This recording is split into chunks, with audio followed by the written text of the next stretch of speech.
if I'm asked the question, is 5,000 Pyth hypothetically good enough for me, even though I can't speak on anyone's behalf, and even though nothing I say is financial advice, I wouldn't actually find that disappointing, especially if I hold other projects in my portfolio. And here's my rationale behind that. Because if, let's say, Pyth maybe went to the price of $2, at that point, 5,000 Pyth hypothetically worth 10,000. Now, some people may be thinking, okay, who really cares about that?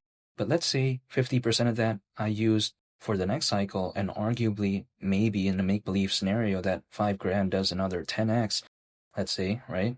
And becomes hypothetically 50 grand, then I don't think it's necessarily that bad. Again, that's considering if I'm holding other projects too in the portfolio. A lot of friends that I know out there, they don't have 50 grand saved up. It's not that's necessarily something that easy, even though some of them I know are earning like well beyond 100 grand. They don't have that much saved up. It's just because the expenses are very high.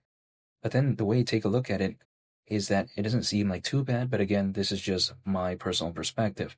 However, to me, even if, let's say, we remove all that, just the idea of Pyth at the price of $2, it's not nothing that would necessarily surprise me. I think because it's around, again, a 10x from here, and market cap at that point, considering current circulating supply, would be around $11.5 billion, which is still like, we've seen Shiba Inu exceed that market cap by around 30 billion back in 2021. That year we saw Dogecoin exceed that market cap by around 70 billion. I'm not necessarily saying that Pyth is going to be this massive project of all time or something like that, or should I say the biggest thing of all time. But then it just doesn't give me the vibe where that market cap seems like that unfeasible, maybe, because if the market cap needed was like 200 billion or something like that, then of course, like I wouldn't even want to think about that. But this doesn't seem like that ridiculous, but only time will tell.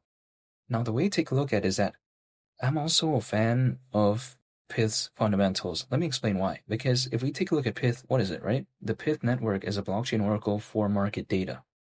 People may be thinking, okay, who cares about an oracle? Well, we have to think about this. An oracle, it's basically a data feed that brings data from off the chain and it brings that data over into the blockchain. Without this off-chain data, by the way, a lot of decentralized applications out there, arguably, they can't really function properly. So it's something that is actually quite needed, I think, right now in the grand scheme of things. And some people out there, but oh yeah, Pyth is doing this, but who else is doing it? However, there's actually pretty reputable projects out there, even one that is bigger than Pyth, or should I say way bigger, that is heavily focused on oracles. And what is that? It's a project called Chainlink. Take a look at Chainlink, right? It's very well known for its decentralized oracle network. So again, it's pretty massive. We've seen the heights Chainlink has reached. And we also see something like Flare, right? When it comes to Flare, it does have the Flare time series oracle. Maybe that's not as popular as something like Chainlink, but still, it's another example. So I do like kind of the focus when it comes to Pyth. And even beyond that, right? We take a look at, for instance, even according to Solana, the Pyth network is a high-frequency oracle built using Solana ecosystem technology. So I find that very impressive. Solana, very popular Layer 1 blockchain. We see the strides that has been making, and I would arguably say it's pretty good. I mean, it's considered a very famous Layer 1 blockchain nowadays, right? Just in the grand scheme of things, if we take a look at Solana solely as a Layer 1 blockchain. And we've seen even Solana Ventures do pretty cool things. Like, for instance, Solana Ventures is one of the backers when it comes to Zebic.